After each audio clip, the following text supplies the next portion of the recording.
Hello and welcome back to another episode of Critical Reactions with your host Bryan.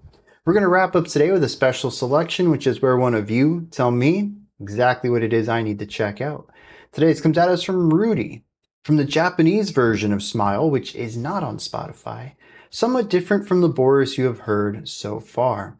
We're going to be looking at a song called You Were Holding an Umbrella, which is okay.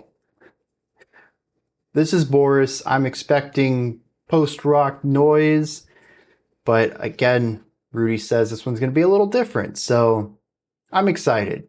Boris is a group that has consistently given me strong thematic works that I have lots to talk about, but fairly consistently also music I don't enjoy.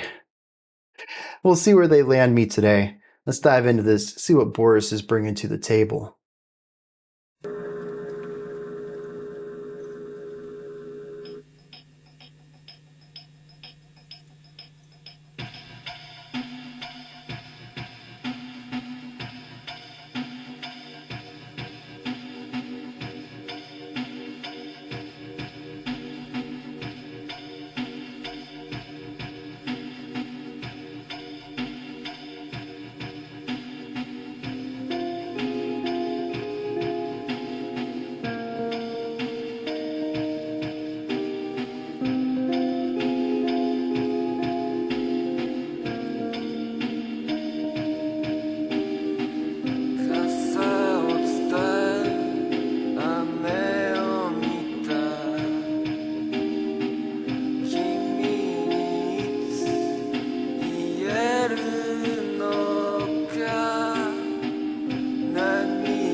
Okay, this is honestly kind of beautiful so far. I love the guitar line. The atmosphere is a little somber, but the reverb on it sounds great.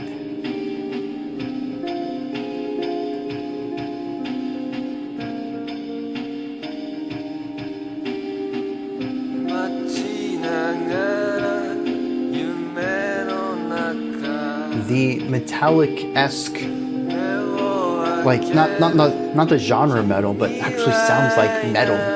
Compressed down percussion stuff in the background. A little off-putting to start with, but it's growing on me.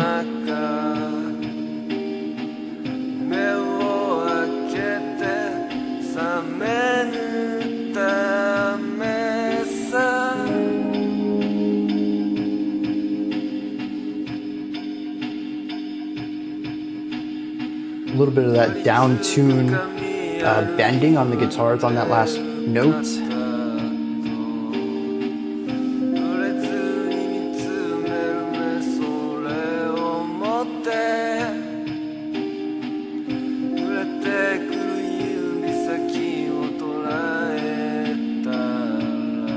The vocals are rather low energy too. It fits really well with the atmosphere of what's going on here.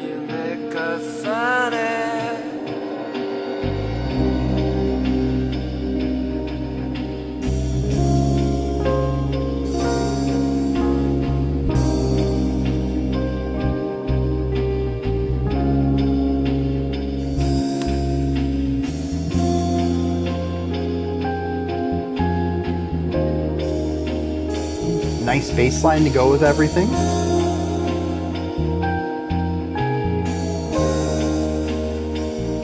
Cymbals are a little abrasive.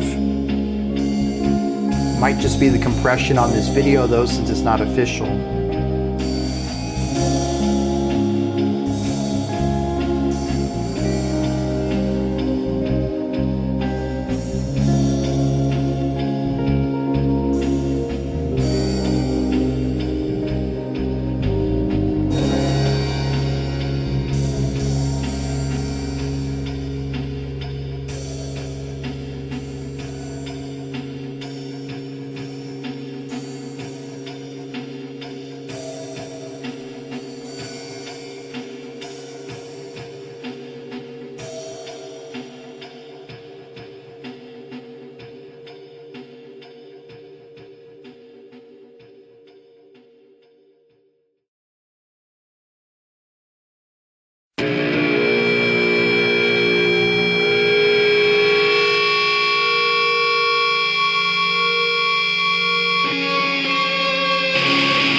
guitar line still existing over here with the high reverb.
All right. Good call, Rudy. That is an interesting side of Boris and one that I am much more receptive to than normally with them, while still retaining what I'd say is a lot of their defining characteristic elements. Very atmospherically driven, very noisy at times, but grungy. Little of a like alternative rock grunge combo here that spoke to me on a compositional level. And I think that's really where I want to start with it. The beginning of the song has this drenched in reverb guitar and these very light, energyless vocals in a very comfortable range. Doesn't really sound like he's trying too hard to deliver these notes, these pitches, these volumes, just kind of allowing the words to fall out of his mouth. We have that interesting drum work in this section too, which, like I said, it grew on me. It felt odd to begin with, but it ended up growing on me. And it sounded just like metal. It's a very industrial percussion thing going on there. And for the most part, this was our first 3 minutes of the song, give or take. Very melancholic, very low energy, very somber. I like this part of the song. It was nice on my ears. The entire song isn't, though. The very next section cuts to silence for a few seconds. I was a little confused because I knew this was like 8 or 9 minutes long, and I'd only been recording for 5. Even with the intro on top of what we had heard so far, we were nowhere near the time for the song to be over. But also, at the back of my mind, I was thinking, Boris would be the band to have 5 minutes of silence after a track like that. They didn't do that though, and instead decided to hurt my ears, which it's this really sharp, loud, high-pitched feedback.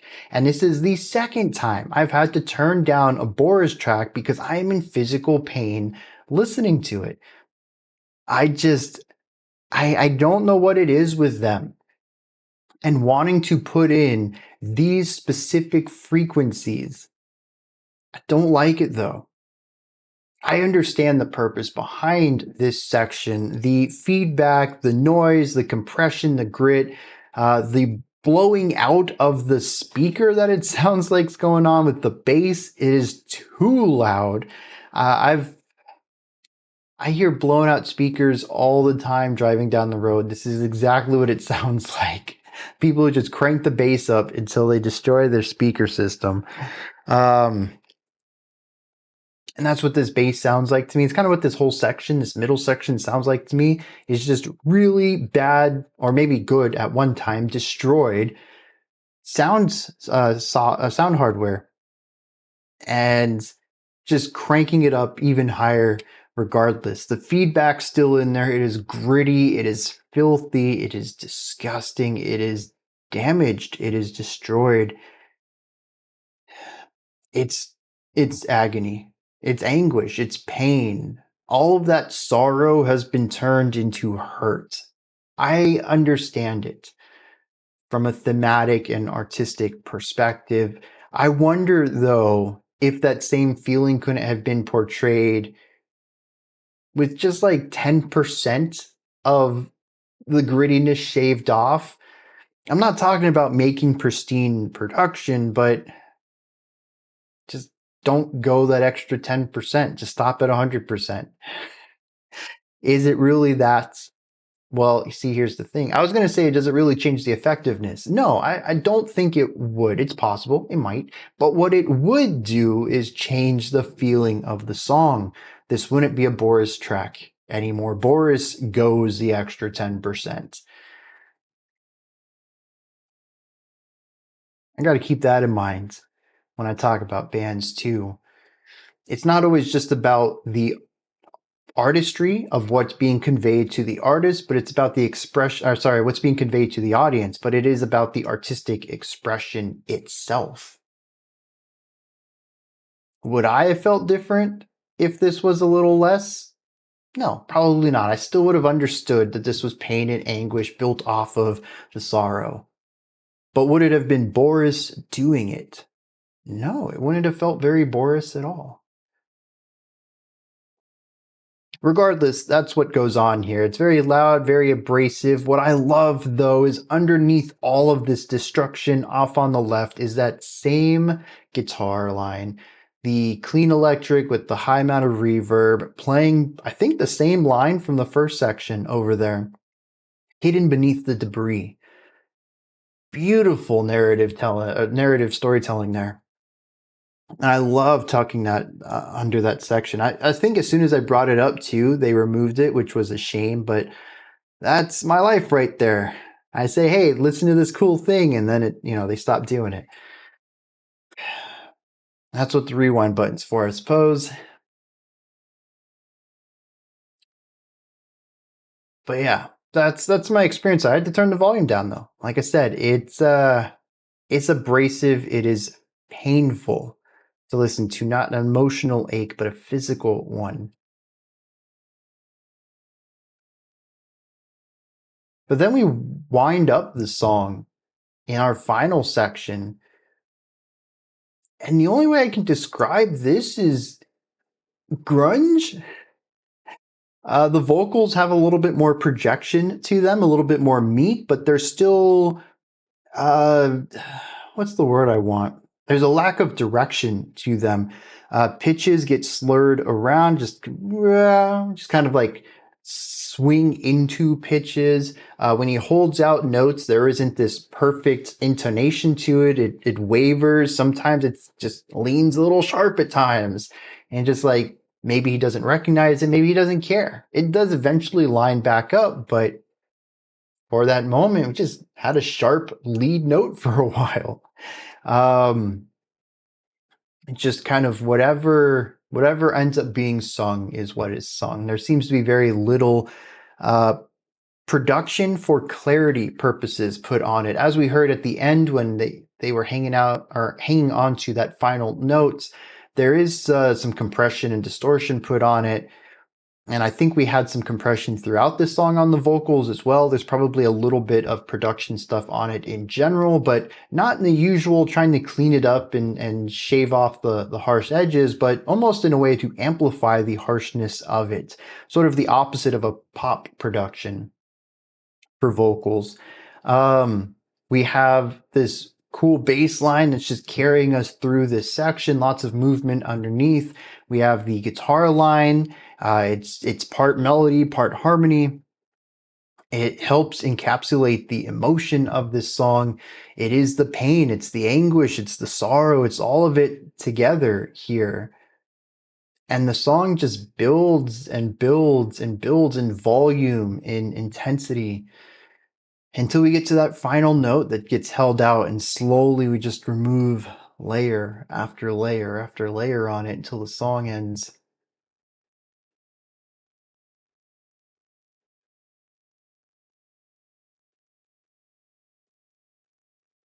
Yeah, it's um it's interesting to see this side of Boris.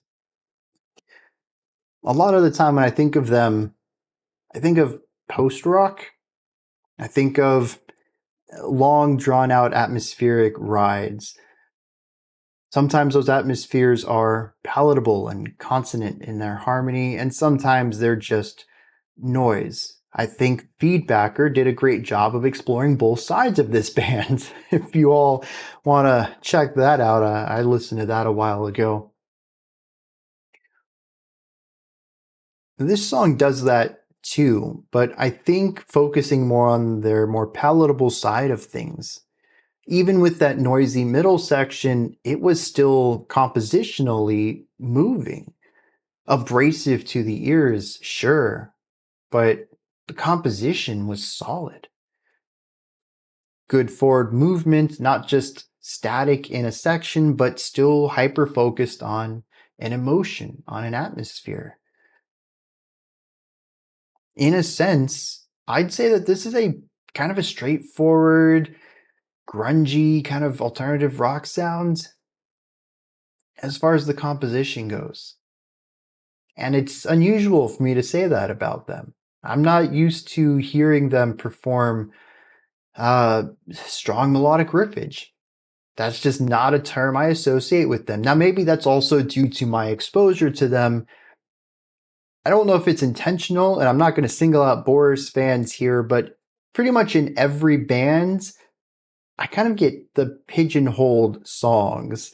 You know, Opeth is known for what they do. Boris is known for what they do. Nightwish is known for what they do. And I get a lot of songs of what they do. And I don't really get to hear the deep cuts or their more exploratory or experimental sides. And so, like right here, I associate Boris with atmosphere and noise. Maybe that's not all they do, but that's all I've been exposed to. And it's really nice to hear another side of them. And like I said, it's a side that I enjoy.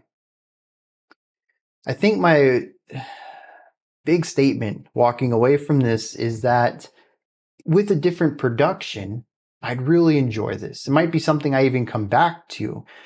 In fact, the ending is phenomenal. I really like what they set up at the end of this track. And maybe some of that is due to the journey getting there, but quite enjoyed myself. The problem is the production on it. I don't necessarily ever want to come back to this song, and finding music that is similar in composition but more palatable to my ears isn't too difficult. I just got to go find some more grunge. And that's kind of where Boris sits on this. They took something and made it their own. And while I enjoy that something, I'm not a real big fan of Boris sonically. I think they're fantastic artists. I love their music as art. I think they do some really wild things that are always evocative, and there's lots to talk about. But this song included, it's just not something I want to come back to. They tend to They make music on the knife's edge, and sometimes that's just a little too sharp for me.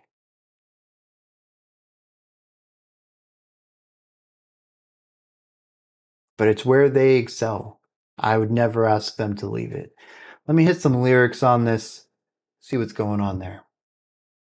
The lyrics are rather figurative. Lots of metaphor. We have dreams within dreams, dreams meeting dreams, dreams being superimposed on top of other dreams. There's a hyper focus on rain and dark clouds, water in general.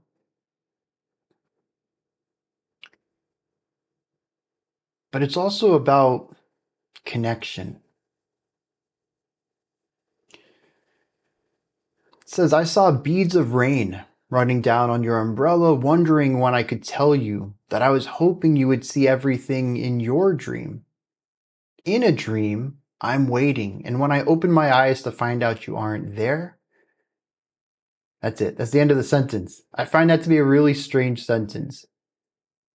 Regardless, like I mentioned, right here at this point, we have elements of water, rain, the beads running down the umbrella.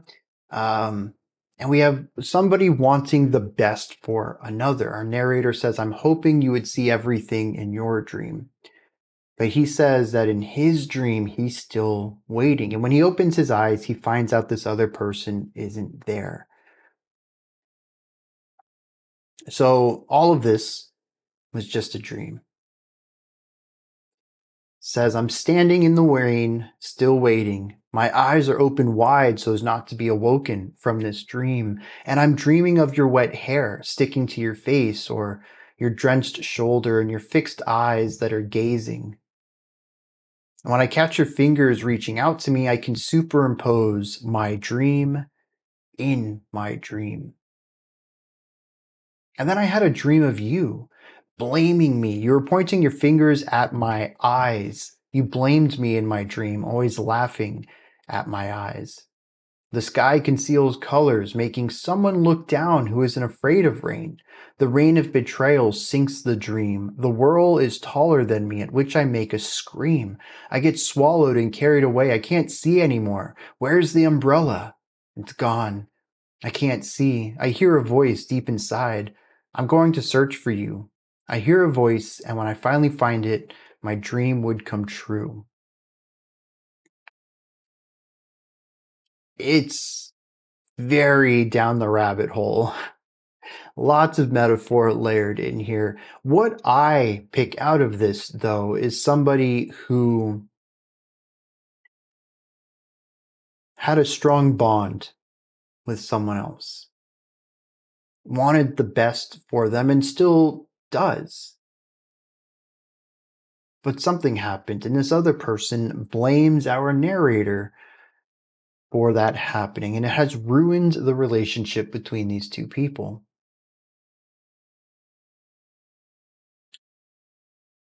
The depression, the sorrow that they feel of ruining this relationship overcomes them, but they can't escape the idea that they want this other person still in their life. Despite being in this sinking, this whirlpool of despair, they still look within themselves and hope that they can find a dream world where they can talk to this other person, where they can find them still having a connection to the narrator, hoping that maybe if they can find it in the dream, they'll be able to repair things in real life. And to me, that comes off as incredibly depressing because the dream world is not the real world, and it seems like this destruction of their friendship is fairly permanent. It's having this really massive effect on our narrator. They're spiraling because of it, and it just doesn't seem like things are going to turn out well for the narrator. They want their dreams to come true, but it's not something in their control, honestly. If you have dreams to be the best at a skill, you can work towards it. But dreams to repair a friendship, that requires two people. The other person's not on board. You're just going to be chasing a dream that's unobtainable, and that can certainly do one in. There's a lot of anxiety and stress and depression that can come with chasing an unobtainable dream. And I think that just puts another layer of heartbreak on this song. A lot of the ways I've described the lyrics here, depressing, anxious, not somber, melancholic. Yeah, that matches a lot in the song too, musically. I think they do a great job of capturing this pain and this sorrow and the unending chasing of this possible unreality. But these are just my thoughts on Boris's You Were Holding an Umbrella. What did you think of this track? Is there anything that stood out to you? Anything that you'd like to add on to what I said or correct me on? Maybe you have your own interpretation of things. Please put all of that and any other thoughts you have down into the comment section. Above that, in the description box, you'll find a link to Linktree. It takes you here. You can find links to my music, ways to support the channel, a link to the Discord server, and so much more. Above that, if you could, like, subscribe, and ring the bell. I greatly appreciate all three of those. All right, that wraps it up for today. I'll be back tomorrow, though, 5 p.m. Eastern Standard Time, 9 p.m. UTC as usual. Until next time, remember to be critical, not cynical, of the music you listen to, and have a fantastic morning, afternoon, or evening, whenever you choose to watch my videos.